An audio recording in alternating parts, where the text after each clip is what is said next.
Yeah, but you see the tism's coming out right now. Oh my god, yes, that's what it is. That's what it is. It is that tism.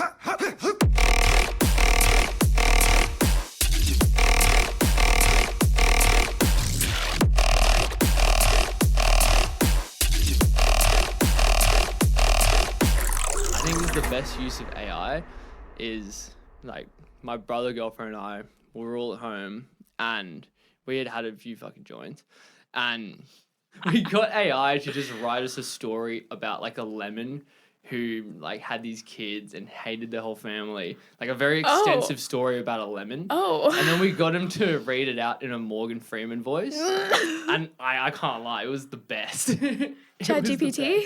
Yeah. Got ChatGPT, then we put it into a voiceover AI. God. And it kind of slapped.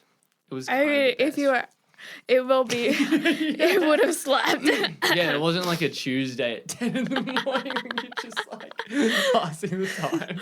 On a newspaper. Yeah, literally in a rocking chair, just like, oh. But anyway, I digress. Welcome. Thank you for coming in, Denyce. Of Gnomu. course. Is it Gnomu or Nomu? Gnomu. I fucking thought so. Who says Gnomu? I don't know. There was How dare you? There was this part in my brain that just like every single time I read it, I can't help but just see Gnomu. But I know that that's wrong. It's like gnome. No, I know. I feel I'm fucking embarrassing myself. Someone already. came up to me. I was like, "Are you Gomu?" And I was like, "Oh, whoa, what? What? Do you not see the N?" Holy shit! Yeah, they're just straight over the N. Some Goku shit. Yeah. It's like it's actually the N is silent. Everyone's got it wrong this whole time. The G's It's extra loud. Gomu. Yeah, holy shit! But welcome. Thank you for coming in. Thank you for having me. I'm so glad to have you, and I'm very fucking keen. I mean, I want to jump straight into it because we were talking off mic about the DAW wars. I mean, I want to get straight into it. You use Logic. Yeah, mainly. What is your favorite thing about Logic, and how do you think it shapes up to the other DAWs in terms of what is like your favorite DAW and why? Ooh, whoa! You just put me on the spot right there. I really like Logic because I think it's really easy to pick up. Like if you started with GarageBand or something, moving over to Logic is not that hard. Yeah. You just have to learn the shortcuts. It's very easy on the eyes. Like, that sounded so old. No, it's true. It's true. Like, though. it's not hard to figure it out. Yeah. Like, you want to find something, okay, there's like a search bar over there where you can just hover over everything. Yeah. There's like, it tells you what it does. So it's a lot easy. Like, it's very easy to learn how to use it. It's very easy to navigate around it. There's a lot of shortcuts. Probably not as much as Ableton and Pro Tools, but Yeah. Oh, they work fairly well. Sometimes you don't need so many shortcuts. But I think my favorite part of it would probably be... This is a hard one. Because I suppose it is just like one of those things where it's just like apples and oranges, right? Because like it's like what you like, right? Yeah, no, because it's kind of a bit of everything. You can't really say. What's your least favorite DAW? Oh, don't put me on the spot like that as well. Oh my gosh. I'm going to get cancelled out here. No, write it up. This is what we're here for. We just start beef between the DAWs. Haters, don't come for me.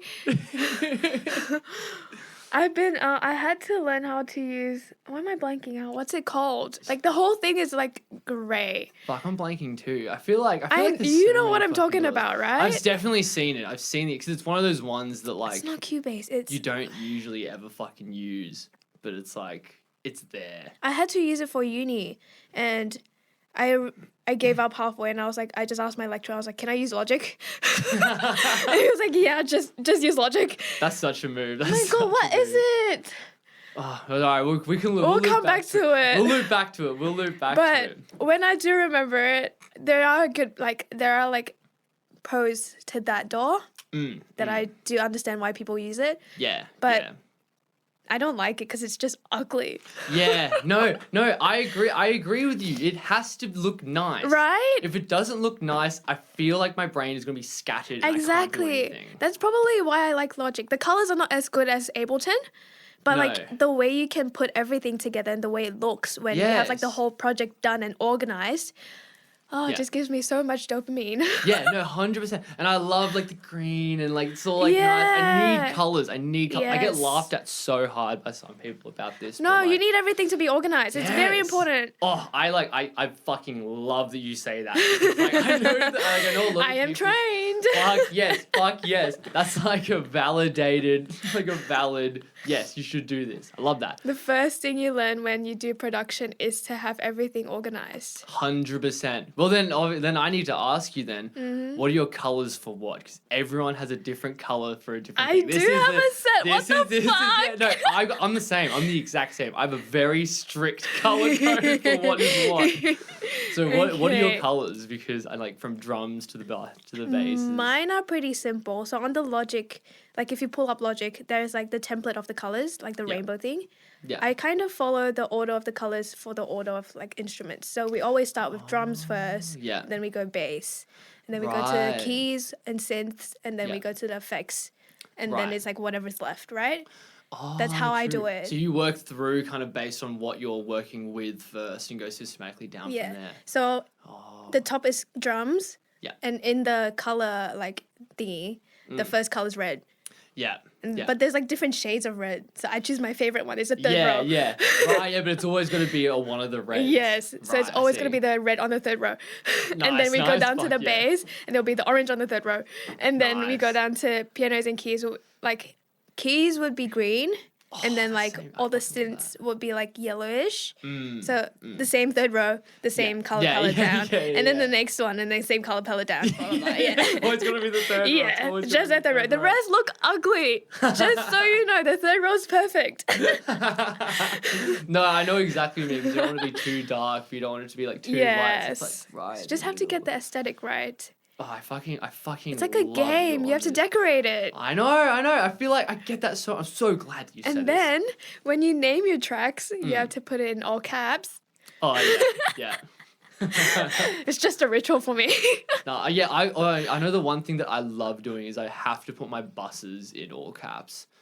If my buses we aren't go. in for all caps, like I get like thrown. Right? I'm like, I Like need. if we make like a folder of like the whole stack of things, that has to be caps. Yes. Otherwise, it's not catching my eye. It's gone. It doesn't exist. Exactly. Yeah, because what I'll do, yeah, oh my god, I fucking love it. I'd love to know about what you think about my color coding too, because I really like your color coding. I do like it, because I know here as Mine well. is boring. It's just a rainbow. How gay. It's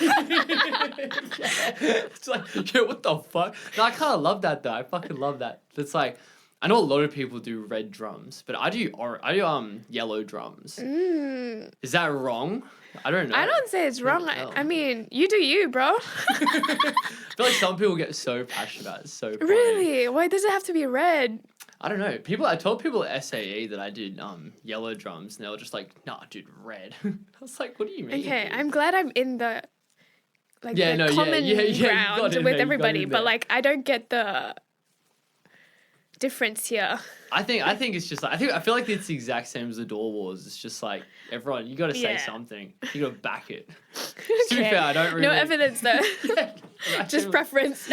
yeah, exactly. But yeah, no, I love drums yellow.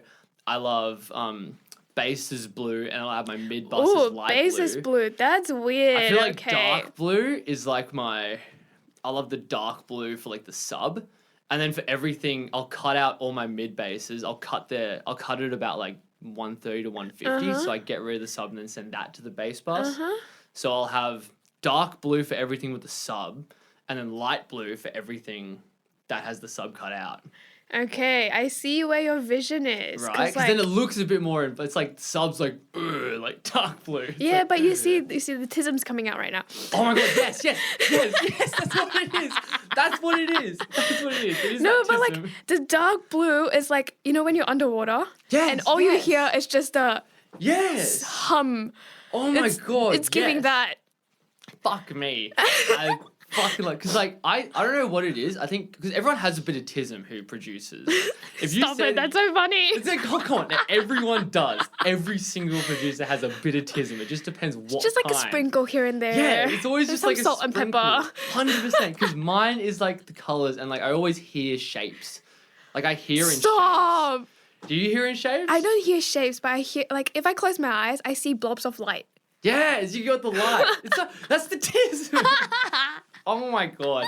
I feel like we're like getting to the bottom of like, it's so true though, because everyone just does have a sprinkle of just like, nah, I need things to be this way, or like, nah, I see things like this, or like there's like a specific way everybody does it, and it's always different. Yeah. That's what I love about production. There's no right way or wrong way. It's just how you do it. 100%.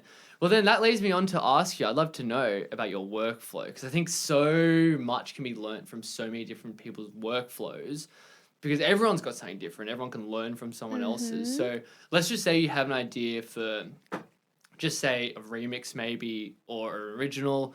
Where do you start, and how do you kind of progress your way through the song to get to the end point? Where do you start?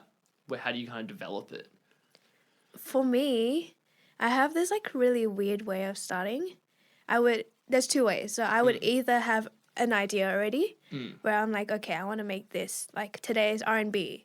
I always start with rhythm, because that's like my favorite part of everything, and that always comes to me the easiest. So I'm like, okay, this is how I want it to sound. The drums will always be the first to be up there. Yeah. So kick, snare, hi-hats, and like percussion, just to get the flow going. I always start with like probably chorus, because you know.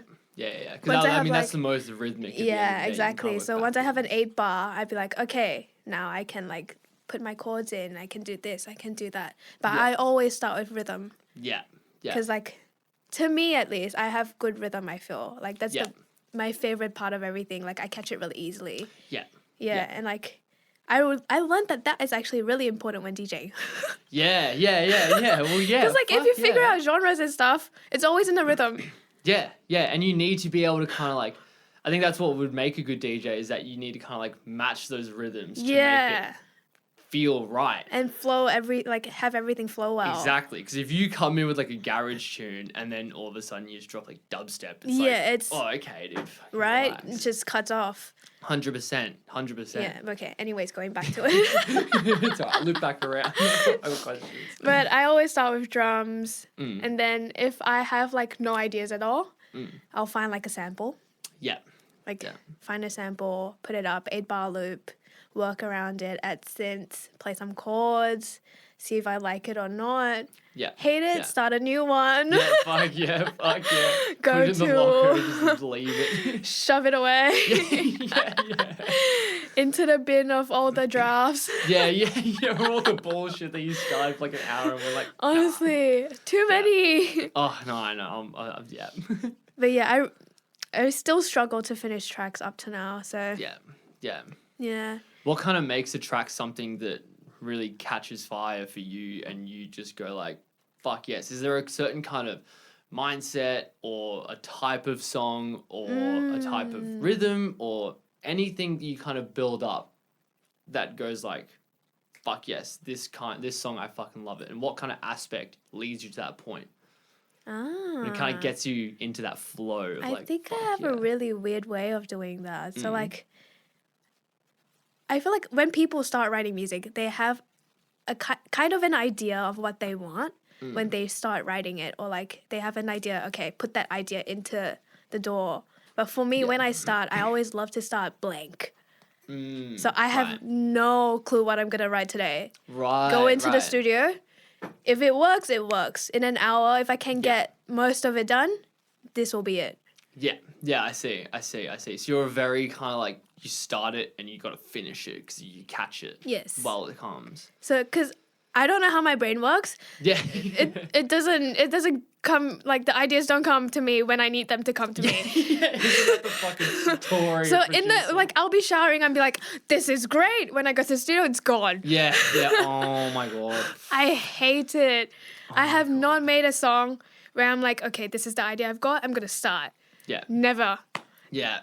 No, I know Never exactly worked. what you mean. So I always go in, I'll be like, okay, this vibe sounds good. I'll just trust myself and be like, okay, I'll add this, I'll add that. Yeah. It works. Lovely. Fuck yeah, and you're on, and it's happening. And then it works out. Fuck yeah. Well, yeah, I think that's really, really interesting you say that as well, because like, because I know that obviously you've made like a lot of lo-fi, you've done a lot of all kinds. I did my research. I love it. Whoa, someone out here is doing research. Oh God. But it's like, cause like you do lo-fi, you have trap, you've made drum and bass. Stop. Do you know what I mean? Like How far back did you go? I have to check. I gotta do my research, right? Because I think that that's like so interesting with your style and what you do and the way that you and how you kind of talked about how you navigate figuring out what you're producing. That kind of speaks to that though, because you have all this different pool of inspiration that you can kind of be like, I like that. Like you got chords of a lo-fi song, you want to put that into drum bass. Like you can kind of like follow that, and I kind of see that in like what you make. Aw, thank you. So no, like, it's like and it's cool because it's like you do have that rhythm as well because it's all very rhythmic. Drum and bass, lo-fi, all this different stuff. Out of all the stuff that you make, what's been your favorite to do? R&B always. R&B? Yes. I love making like alternate R&B. Yeah. Like not like the 2010s R&B. Oh, I don't like that. yeah. more like the recent R&Bs. Like, I'm trying to think of an artist right now. I've been listening to a lot of pulling up my Spotify really quick. No, of course. It's all good because I'm not too knowledgeable in terms of R&B and things like that. Because I'd actually love to ask you a question about R&B. Yeah. The thing that confuses me about R&B, and I think it gets lost in the 2010s Chris Brown kind of R&B, which is where you get confused. That's what I don't like. See, I think this is where layman gets confused because I go like, isn't R&B rap and blues? How does Chris Brown do rap or blues? Confuses me. Oh my gosh, you're asking me that? I don't even know. It's like what is characteristically R&B in terms of what you make? What characterizes it when you make it? What can be defined as R&B? Is it the drums? Is it like that rhythm? Is it the kind of chord structure? Is it the flow of the whole song?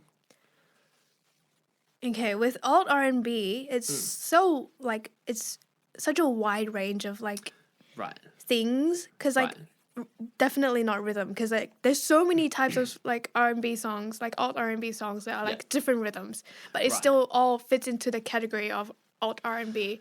Right. So this is actually so hard because I don't actually know. Yeah. It's sometimes it's like it can be so difficult to actually define what a fucking genre is. It's like I don't know. It's just like a vibe, right? It's like I don't know. Yeah, but I feel like everything that's alternate to what normal R&B is would probably fit into that. That's why it's so wide. Yeah, I see. There's no rhythm that's specifically that. There is no instrument that's specifically that. There is no way of singing or rapping that specifically like fits into that vibe or that genre. But I think it's like very mellow. Right. That's what gets to me. There's nothing that's really hyped in that genre. Right. It's not something you can just like go to the club like dance to. Yeah. It's more like you're swaying into it. Yeah. There's a lot of feeling in it. There's a lot of emotions in it. Right. Yeah. Would alt R&B and lo-fi kind of be in the same family tree in terms of that? Because I get that same kind of vibe when you talk about it. Like I get that same kind of lo-fi feeling. That's how when you talk I about actually like went from lo-fi into R&B. Right. Yeah. Right. That's really interesting because because I think that R&B it's like the same way that dubstep got such a bad rap in like 2012. It's like it's like I know every time I say I'm a dubstep DJ, everybody look at me like Skrillex. So you just play Skrillex on repeat. It's like he does house. He does house now. Come on. It's actually pretty good.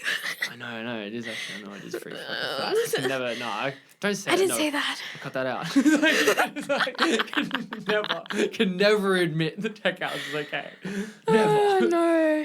But that's why it's so interesting when you say like R&B because it's like you don't really not many people kind of understand that. Yeah.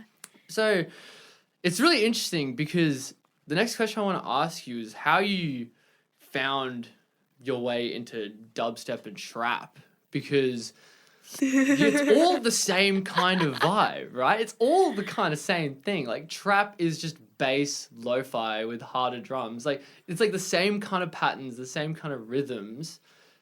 Were you always really into the bass music? Like how did you get into DJing dubstep and trap from being a producer of lo-fi? Like you've got your hands in so many different things. I'm so curious to kind of see how you kind of flowed between them. Okay, at first when I started out with lo-fi, Yeah, I was like self-taught production-wise. So that was before AIM. right. It was like COVID times. Oh yeah. Yeah, so I was learning everything myself. I was like, oh, this is fun. I like this. I didn't know I could do this. So I went with lo-fi for a bit, spent all my time doing that. And then after that, I actually started making beats. Right. Instead of making lo-fi beats for Spotify and stuff, Yeah. I started making beats for rappers. Right. So I was making like trap hip hop beats and selling them on BeatStars. Right. Yeah, so I was doing a lot of that. That made me start like, I was listening to a lot of rap then, a lot of like, you know, all those like 21 Savage, Tyler, the Creator, all of those. Yeah. I really loved it. And then I started AIM and I was learning all these other genres and stuff. I was like, oh, electronic music, oh my God. Yeah. Stuff like that. So, and then when I was in my third year of uni, that was like last year. Yeah. Was it last year? That was last year. Oh, it was all 2023-ish. Yeah. So the year I joined Your Shot. Right. That year, my lecturer actually was like, do you know about that DJ competition? Really? Your lecturer said that? My lecturer's the one that told me about it. That's kind of fucking sick. So like 2 years ago, he was like, oh, a few of my other students did it. You should try it. So me and my friend signed up for it the next year. So that was 2023. We signed up for it, and I was like, I love trap. I'm gonna try doing DJing trap. Yeah. But then I didn't know like trap was that big. Like it could go that heavy. Yeah. I didn't know it was that heavy. I was like, okay, I'll just do trap, because like the year before that as well, I saw Monster Machine live after her Your Shot. Yeah. Like after she did Your Shot, she played a gig, and I was there because I was supporting. I was there to watch Vignesh play. Yeah. And Monster Machine was on that night as well. And I saw her and I was like, oh, I want to do that. I want to play trap. This is like the shit. You're like, oh, fuck. I was like, oh my God, I love this. I want to try this. So I was like, okay, I'm going to try trap. And then when I was looking for all the trap songs and stuff, I found dubstep. Right, yeah. And you were in the rabbit hole from there. Kind of just dive into it. Yeah, now I'm stuck. Yeah. Can't get out anymore. I am deep in there. No way out.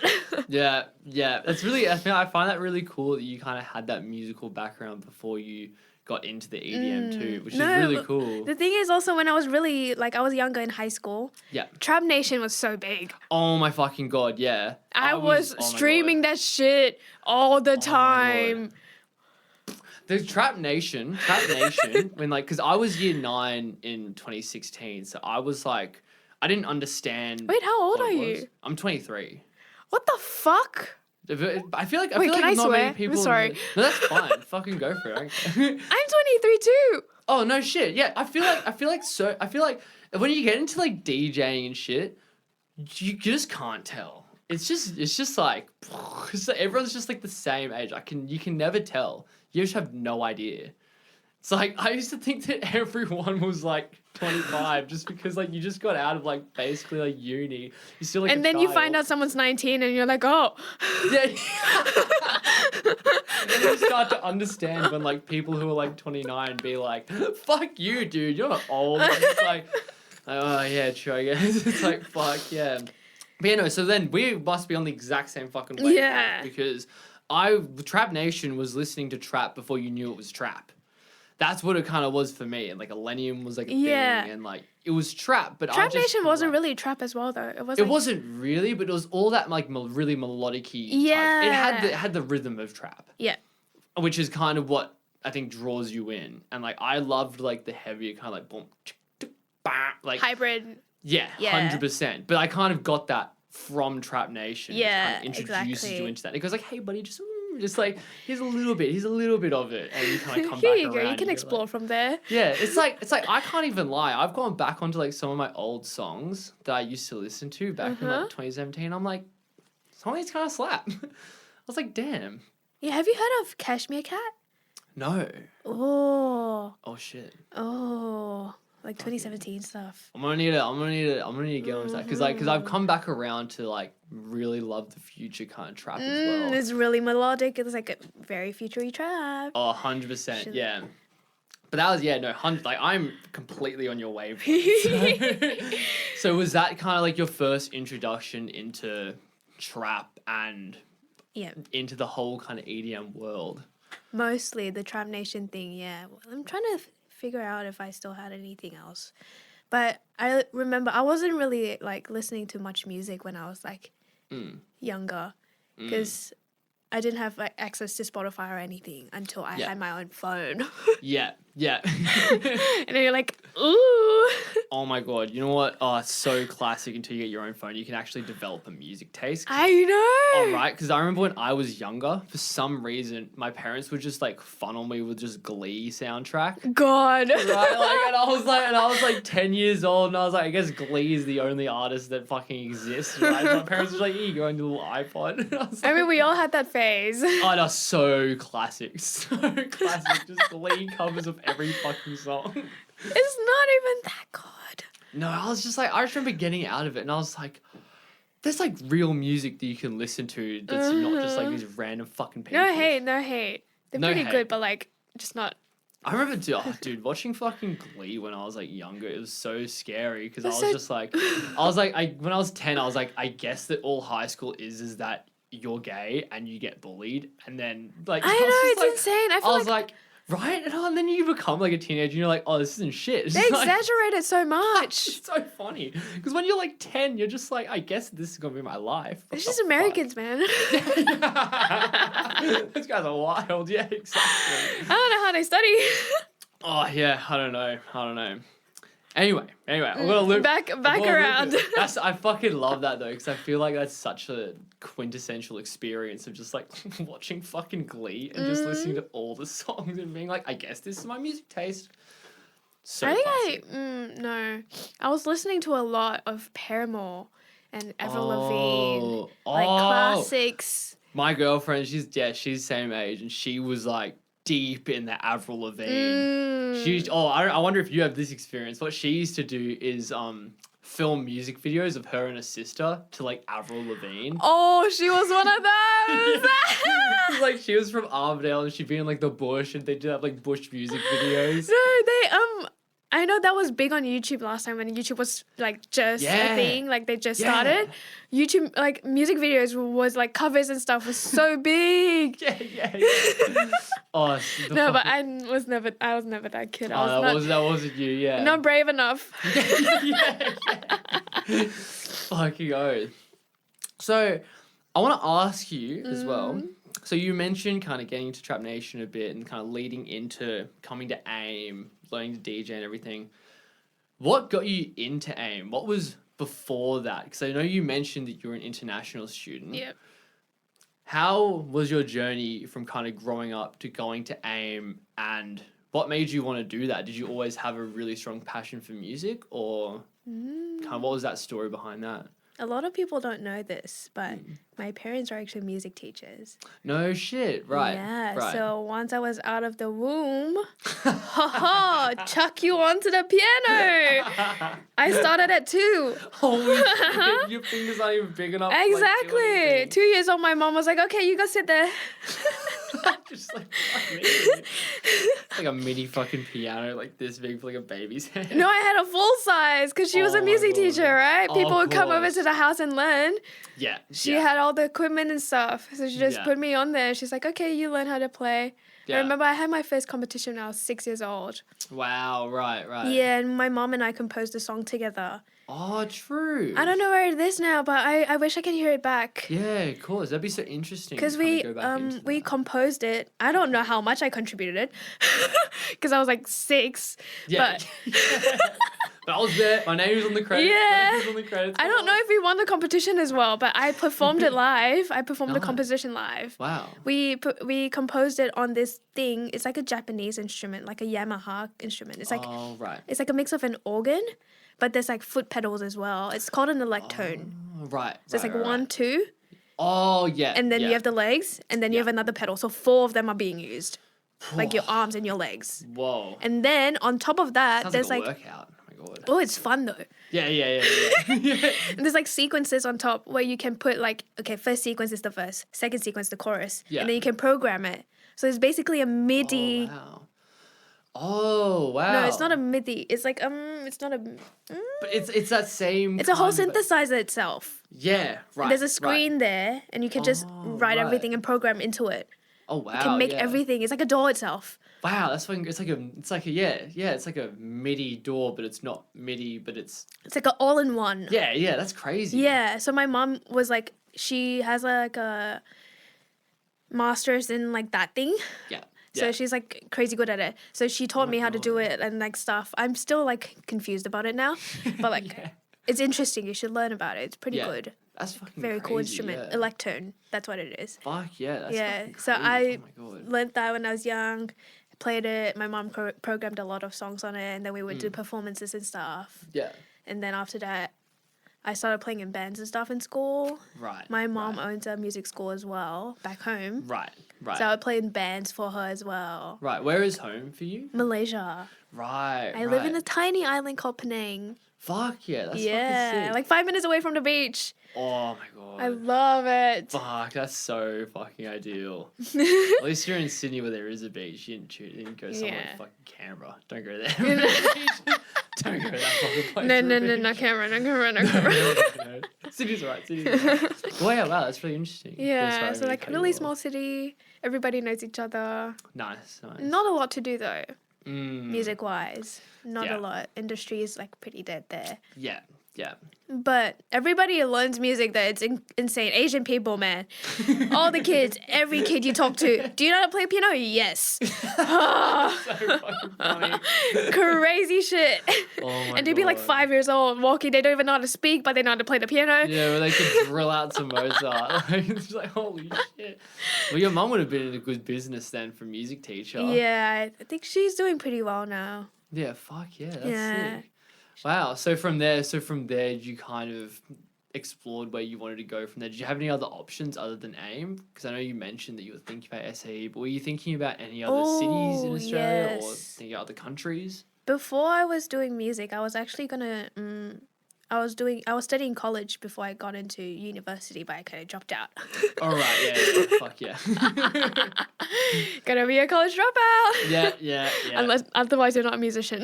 I know. I gave up in a uni course too. I dropped out of college too, basically. But I was thinking of a few places. So I had Australia as a choice. I had UK. That was University of West London. Right. So Yeah. you've been right in London. Because I did my diploma, associate's diploma for music performance, piano music performance, Oh, right. before I graduated high school. Right. And that would get me into West London. Right. Yeah. I see. I didn't want to go there because too far. Yeah. Yeah, and it's Especially like- if you want to go back home. I didn't want to write like indie music, you know? Yeah, you're not wrong. Yeah, that's it. And like country and pop, not my thing. Yeah, nah. Yeah. Then I had another choice, which was America. Mm. I think the university was called Full Sail, something like that. Right. That was a pretty big like media university. Oh, so it was more so media rather than anything else. Like everything, I guess. Yeah. Like yeah, music, Okay. media, everything in between. Yeah. Okay. Yeah. Okay. So there's like a lot of connections. Mm. But you know, Yeah. America's pricey, so. Yeah. I mean, the minimum wage isn't the fucking best. That's for sure. Yeah, And nah. another choice was like locally in Malaysia. So Mm. I went to visit a school in like the capital, which is Kuala Lumpur. Mm. Yeah. That was alright. wasn't the best. Right, didn't really like. Yeah, the just studios really were do it. pretty good, but like the university wasn't giving like, wow, Right, no yeah. factor, no, like this is what music should be like. Yeah, it didn't give you that feeling of like, this Yeah. is really where I want to be kind of thing. Like, And I walked in and I was like, oh, everybody's just like, they're existing. I don't see the passion. yeah. There's like not a lot going on. And like at that time as well, it was like right after COVID. Or like during that era. Yeah, and that like, whole fucking fuckery where it was like yeah, a bit of and both, music nothing wasn't a anywhere. big thing in Malaysia back then. Right. Like we have like this whole like controversy like behind everything. Like Right, yeah. it's not a big thing. And like they take so much tax. It's So they tax really insane hard over there. for like music events. Oh. They take a lot of tax. That's why there's no events going on because nobody wants to pay for the tax. Yeah, right. Do you know why that is? Is it just they just fucking don't like it apparently? Yeah. Oh Jesus. Conservative. That fucking sucks. And then like, I mean, Australia's not getting any better right about now too. Yeah, but it's way better than what we have. Yeah, at least there's like stuff going on kind of thing. Right. And then I was like, and then we had AIM, and then I applied for it, and I got it. Mm. And my mom was like, yeah, go give it a shot. And then COVID happened. Very cool. Very cool. Yeah, so I did half of the degree online. Yeah. In my bedroom. Had to wake up at Jesus. 6 a.m. because it's 9 a.m. here. Oh, yeah, true. Because it'd be like the slight time difference. But just enough that it So kinda I would fucks sit you. in my balcony, watch the sunrise, and be in class. Oh, Jesus. It was great. So I suppose it'd be cool the first few times. You're like, oh yeah, I can get around this. And Right? then like after like a few months, you're getting towards the exams. And I did that for a year and a half. 6 a.m. again. It's like, fuck. Oh my God. Right. So what was that like when you first came to Australia then and kind of like had that switch? Like, Oh. and what were some of the big differences you noticed? Like, were there any big kind of culture shocks you got coming here? There straight was off a the rip? lot. What was that experience like for you? So when I moved here, I didn't know anybody. So I didn't have family, didn't have friends. Yeah. Like a few maybe, like from like online studies. Yeah. I moved in with one of my friends actually called Steph. She's lovely. I love her. Nice. I moved in with her, so I got a place. Everything settled down. Mm. But it was like so new. It's my first time leaving the country and living by myself. Yeah. So Yeah. to learn how to live by yourself, learn how to be independent, Yeah. get around by yourself. Oh my gosh, it was Yeah. insane. I was like, I'm not that young. Like I was 21, but it was still a Yeah. big thing for me because I've never done it. It's different. It's different. Yeah. It's different. Like you have the nobody best to of fall times. back to. No. It's just no. yourself now. So you have to be Yeah. strong. Yeah. Yeah, that was a lot for me, and I was a big introvert. Yeah, that does not make life any easier. Like 2 years ago, this would not be me. yeah. I would not be sitting here. Yeah. I would just be in my room. Yeah. Yeah. 100%. 100%. Yeah, so like I had to like learn how to come out of my shell, learn how to like talk to people, learn how to know like what to do, get around, figure out how to get to uni, learn how life works. Yeah. I mean, that's a That's big the fucking hardest thing. part. I mean, Like when you're so many 21, right? breakdowns. Oh, I don't fucking blame you, right? It's just like, yeah, because it's like, it's hard enough at the best of time to figure out how to be an adult, let alone like when you're in a new country, you don't know anyone. You're not like, even just figuring out a new country in of itself is like a whole fucking thing, let alone like being so young that you don't know what the fuck is going on with yourself anyway. It's like, oh my God. And the biggest, like, not biggest cultural difference is like how you guys greet people hugging them. Oh, yeah. I've never hugged anybody until I got here. Not even my mom. Not single person. Oh my God. And you guys just like, hi, hug. And I'm like, ah. You're like, what the fuck? What is this? Yeah, You're touching me? A stranger? Oh my God, yeah. Oh, that's so interesting. 'Cause it's such a subtle thing, but it's like, usually you wouldn't think about it. Because like you would walk up to them and you would like shake their hands. That's what I would do back home. Yeah. Greet them, hi, my name is this, and then shake your hands.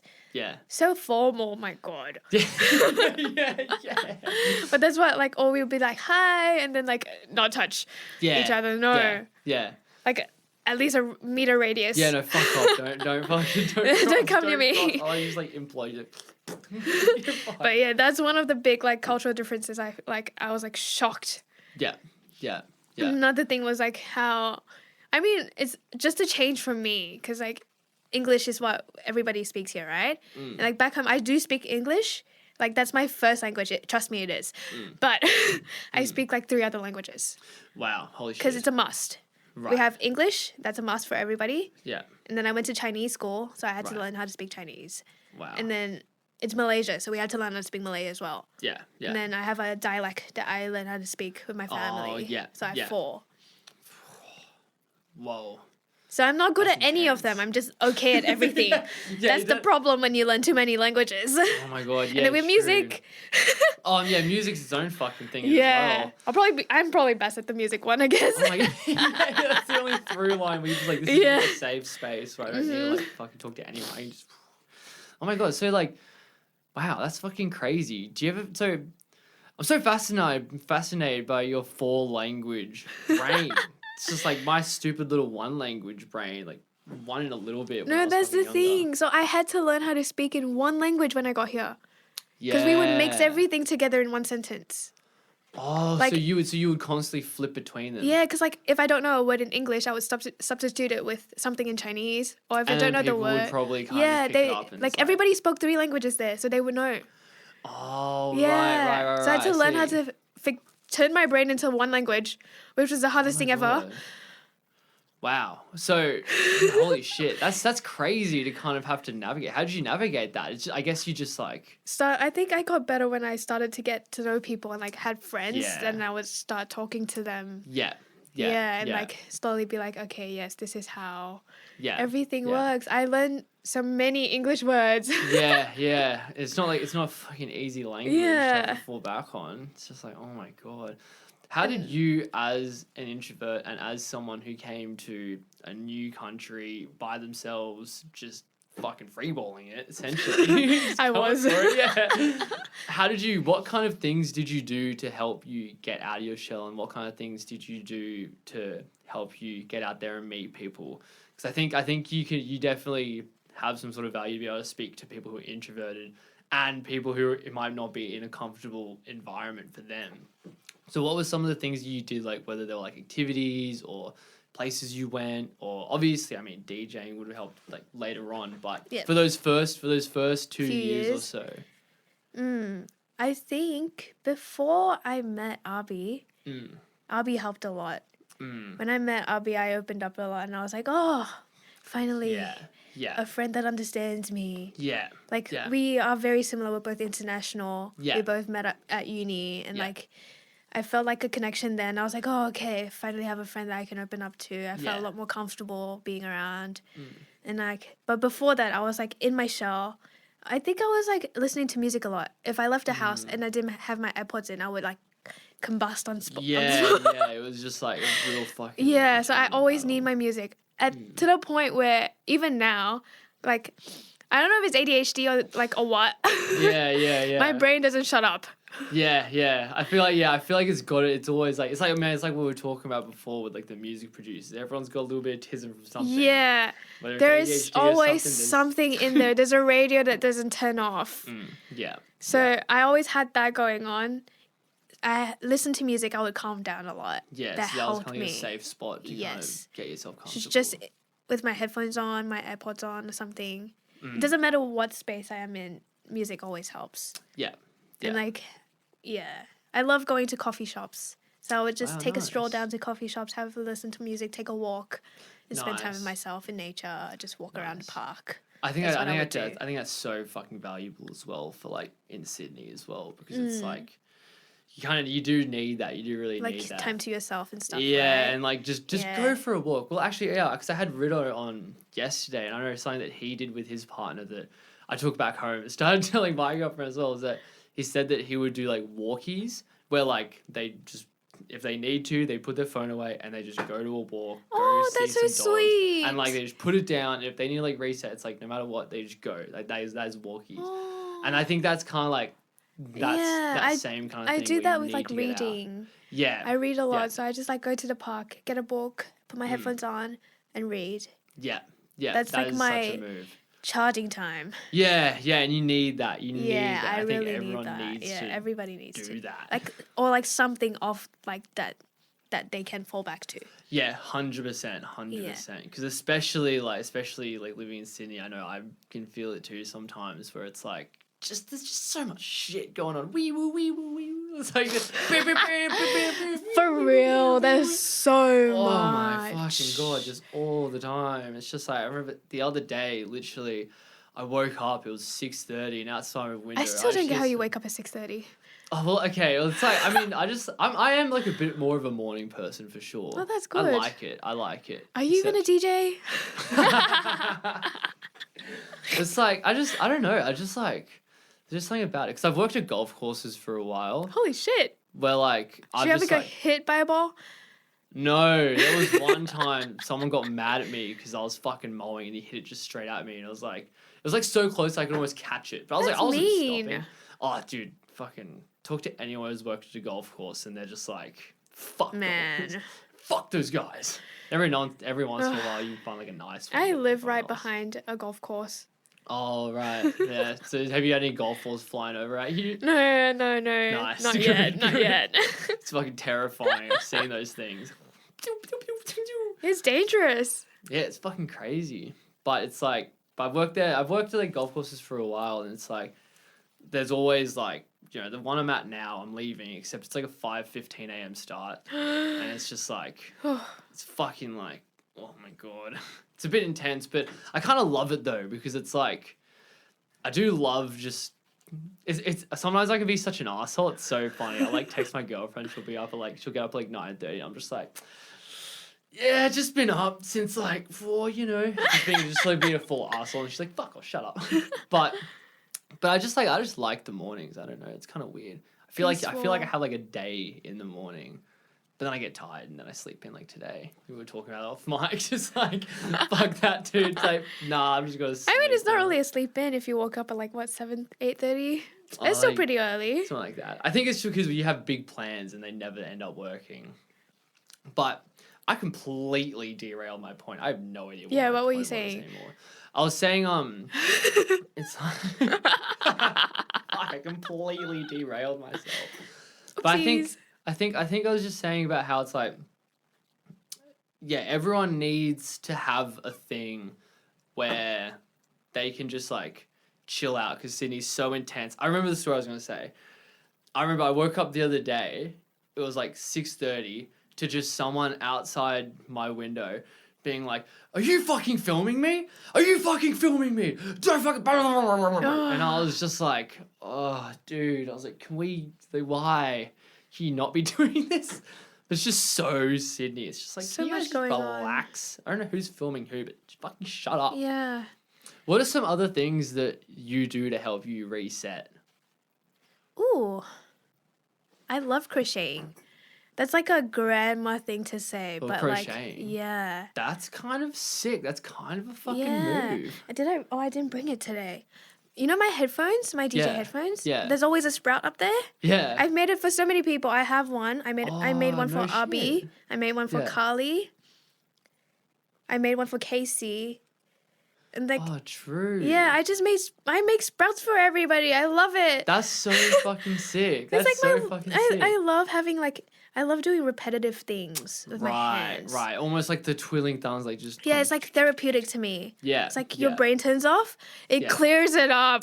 I Yeah. swear to God. Yeah. It's like dies down. Yeah. Read through the radio, just turns it down a little bit.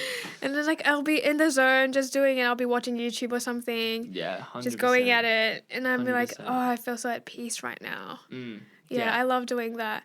See, it's to the point where when I sleep at night, I can't sleep in just silence. Music has to be playing. That's the problem. It's been 4 years now. Right. I have not slept a night without music. Really? So do you just play it like quite quietly, just like in your room, just like... Like my phone's charging, just leave it on. Tonight's this playlist. Okay, go. Nice. Yeah, that's on my Spotify.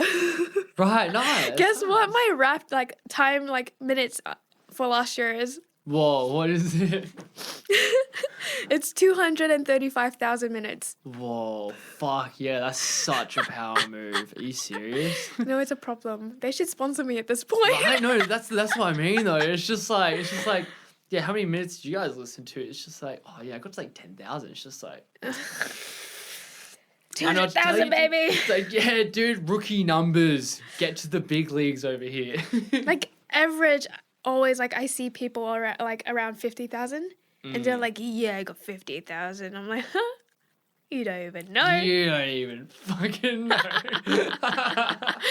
I know it's a problem. That's so funny. What's your go-to kind of playlist? Would it be like the lo-fi kind of thing? R&B. R&B, Always of course, R&B. I have a 35-hour R&B playlist on my phone right now. Whoa. Oh, speaking of, the artist I was gonna say just now was Alina Baraz. Love her. She's so good. You have to send me a fucking tune.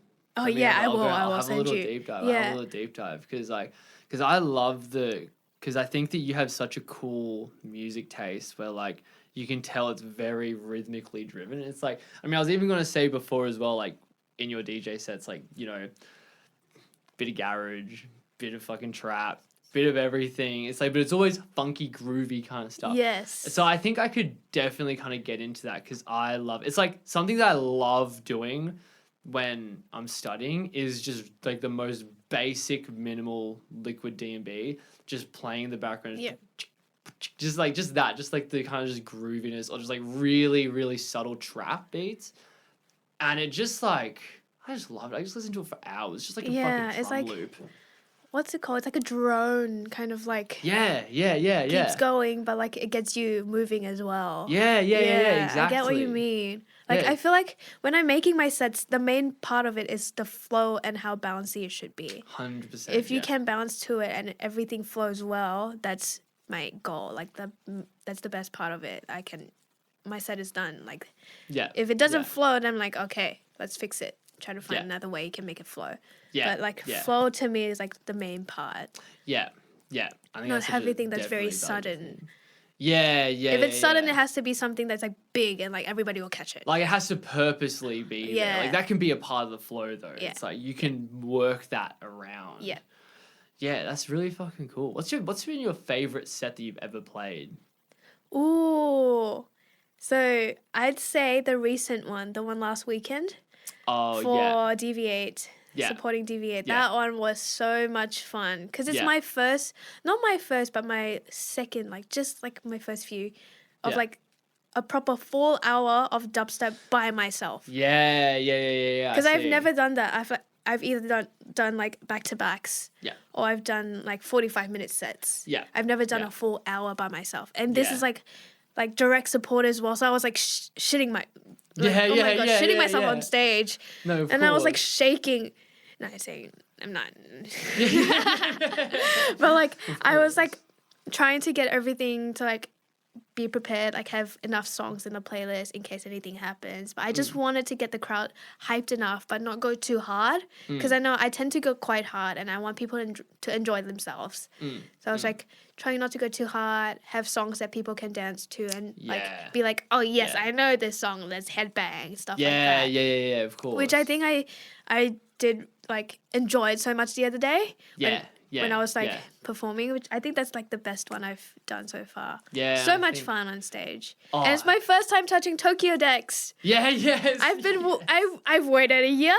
The fucking dungeon. Only took a year.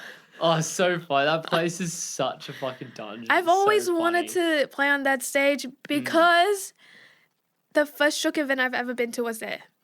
Oh, what was that? I think it was the Halloween one. Oh, was that last year? Yeah, last year. The A-Vans one. Yeah. Yeah, that one. What a roundabout kind of moment. You backed up A-Vans from originally seeing Yeah, oh my God. There you go. Oh my God. And for your shot, I dropped an A-Vans track and he was in the room. Oh, no fucking shit. Yeah, and he was like, who the fuck is this? And he couldn't see me because I was so tiny. So funny. But like, full circle, oh my God. Yeah, shout out to fucking A-Vans, right? There you go. Yeah. Holy fuck. Yeah, that's fucking sick though. Yeah, right. So was that your first time? Did Arby get you out to that? Was that kind of like your first introduction to like that kind of scene? Or did you go by yourself? To Shook? Yeah, to the Shook. Oh no, Abby and I went together. So Nice. we were like best friends then, because Nice. we joined Your Shot together. Yeah. And then you know how we had to choose like the days where you do the training? Yeah, yeah. And we both like, okay, let's choose these days. Let's hope we get in together. Yeah. And we got a class together. Fuck, so we're like, yeah. yes. That's so good. And you guys had Callie as a teacher, so it's just like... Yeah, we had fuck Callie for yeah. 1 week only, actually. Oh, right. Yeah, I wish I had her for more. I love Callie, but Jess was also amazing. 100%. Loved 100%. her. Learned so much. I remember I was shitting balls for 2 weeks. The first 2 weeks, because I've never touched decks. Don't know anything. Never done anything in my life like that. Yeah. And I was just like, I don't get it. Yeah. Just like, what the fuck is this? Yeah. But like, Oh my God. once you get the hang of it, it's like, oh yeah, this piece of cake. Yeah. You just have to wrap your head around it. Yeah, 100%. And I think that like coming from the background of producing and stuff is like, they'll like automatically just set you like miles above, because you understand flow, you understand the rhythm, you understand how songs work as well. Structure. It's like oh my God, because I produced after I started DJing, so my move was that I had virtual DJ. I would like just zoom out as much as I could and just line up the drops and just that's pretty smart. Because then over time you kind of go like, oh, okay, there's a change here, and you kind of figure that out. But if you come into it with that knowledge, all you have to do is figure out how to press some buttons, and you're just like, I'm on. Like, I do the same thing as well sometimes when I'm like getting reference tracks. I just pull it in and then like try to align everything. Yeah, and be like, okay, this works perfect. Nice. Yeah, no, 100%. 100%. Yeah. It's such a good move. It's such a fucking good move. Yeah, it's also like you can check levels and stuff and everything. Yeah. It's great. So good. So I want to ask you one more question, bit of a deeper question to wrap it back around. Because you've had a pretty big fucking journey with figuring out what you're doing, figure out who you are in a whole fucking different country. Like you did it in a pretty extenuated circumstance. Do you have advice for anyone who might be in a similar situation to what you were in, or just generally to finding yourself in new environments, finding yourself in new situations, and how to navigate that? Ooh. I think advice, like the main advice I give would be putting yourself out there. When I first started like DJing and stuff after Your Shot, and I was like, whoa, this is a lot. But how do we get gigs? How do we let people know you exist? Yeah. That is so hard. And like, you know me, I'm an introvert. I don't talk to people. Yeah. So I had to like force myself to go to events and be like, hi. Yeah. My name is Denyce. I also go as Gnomu. Yeah. I play dubstep. And I'd be shaking and I had to hug them. You're like, fuck. It's like, okay, then why do I hug? Okay, go. And I'd be like, okay, done. Okay. Yeah. And then you have to remember all of the names. Oh, so much. But like, try to put yourself out there. Do mixes, send people, talk to people. Be like, oh, I love this music. Show me more. Or be like, this is what I like. Do you want to have a listen to this? Blah, blah, blah. Yeah. Talk to people. Unfortunately, we have to. Yeah. In this industry, there's no other way. Yeah, you have to find your way of doing your networking. But definitely find a group of people you can vibe with and be like, in this together. Build your way together. Yeah. I'm really grateful I had RB with me. We both like kind of found our way together. Yeah. And look, I'm so proud of where we got. 100%. Yeah. So, yeah, put yourself out there. Yeah, and it's so great. And it's so great as well with something like music, if you're lucky enough to have that as a passion, because instantly you're just connected with this whole group of people through this very, very profound, like anthropological. That's not a word. Fuck, man. Fucking derailed my point. But it's a very integral part of humanity is music, and so you're instantly connected with all these different people through this one thing. Because like, how easy is it to be like, hi, I'm really nervous to be here, but do you like music? Do you like dubstep? And someone's like, I like dubstep. Do you like dubstep? Yeah. Fuck yeah. And then there we go. What kind of dubstep? And then it's just like you go down this whole and thing. it never stops. It never ends. No, and they're all stuck in the hole. And then you're all there together just like, yeah, have you heard this song? My favorite part of this is when like, the thing about like DJs and clubs and stuff is like people go there to like drink and like spend their time and be like but we go there for the music. Yes. We love the music so much. We're such nerds. Such fucking nerds, 100%. When someone does a drop swap, bro, nobody gets it. But I know. I just want to scream. I know. Just like even just like little chops to just like work. Like nobody understands. Like that is like perfect. So you don't get how you good lined that it is. up. You got that in 5 seconds. What? Yeah, you're just like, why does that work so well? Fuck. 100%. And like I always could not understand how like commercial DJs when they transition, none of the songs are in key, and it gets me every time. Like before I knew how to DJ, I was like, that's the wrong key. And then when I knew how to DJ, I was like, that's still the wrong key. How did you not get it? yeah, exactly. Oh, I know. Yeah, because commercialing DJ is its own fucking thing. I'm glad that I'm glad to be a part of the bass thing, because bass is just different. It's like everyone like talks about raves. It's just like these drug. Not to parties. say that it's like on a pedestal, but like it's better. Yeah, it's better. We might be a bit biased, but it's better. It's just better. But yeah, I mean, thank you so much for coming in though. You have some fucking really cool nuggets of wisdom, because I mean you do. You have a lot of experience, and you have a very too much cool law. Story. Too much law. No, that's the best. That's the best though. So thank you so much. Of course, I'm glad I can share this with you.